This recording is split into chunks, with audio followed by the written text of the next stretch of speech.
คนใส่แม่ชมดวิญญาณอายุ57 ឆ្នាំ57 ឆ្នាំថ្មីនេះ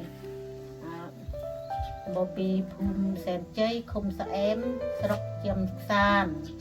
ខេត្តព្រះវិហារជិកក្រុមជំនុំព្រះយេស៊ូវស្រឡាញ់ខ្ញុំនៅភូមិស្ទៀលគួងដែលទានជាព្រះយេស៊ូវនិយាយរយៈណាតករតាក់បដៃក៏ផឹកខើយក៏ដាញ់វាយ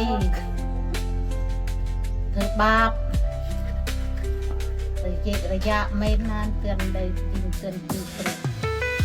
ទីព្រះជីវិតខ្ញុំគឺមិនដែលឆ្លោះគ្នាមិនដែលវាយគ្នាតែកាប់តែចាក់ទេតាមទីព្រះទូមកគឺបានជាទឹកជីវិតផ្លាស់ប្រែទាំងប្តីទាំងប្រពន្ធមិនពិបាកតោយ៉ាដូចខ្ញុំទាំង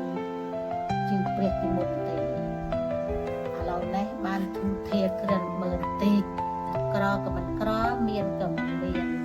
មកសំរុំ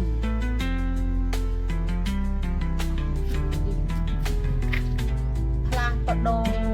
ស្អីខ្លះផ្លាស់បដូរថាបើយើងបានជឿព្រះយេស៊ូវហើយយើងផ្លាស់បដូរហើយចិត្តគំនិតយើងក៏មិនចេះខឹងចេះចំណេននឹងណាពីដើមយើងដាក់បដាសាគីទឹកបដាសាគីរៀលរឿយអានេះនោះឯងដែលលួចរបស់យើងដល់ទីយើងដាក់បដាសាតោដែលទឿនជឿព្រះដុតធូបមួយថ្ងៃ3 ដងជ្រួចក្បាលចង្ក្រានរឿយមែនឥឡូវនេះខ្ញុំជឿព្រះយេស៊ូវហើយចិត្តចំណុចខ្ញុំអត់មានថាកំហឹងឈឺចាប់ទៅនឹងណាទេ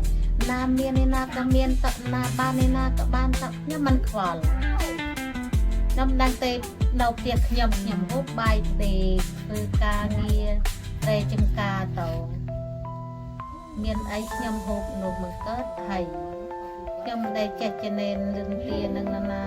គីមានអញអត់ទេចិត្តខ្ញុំអត់ចុះទេ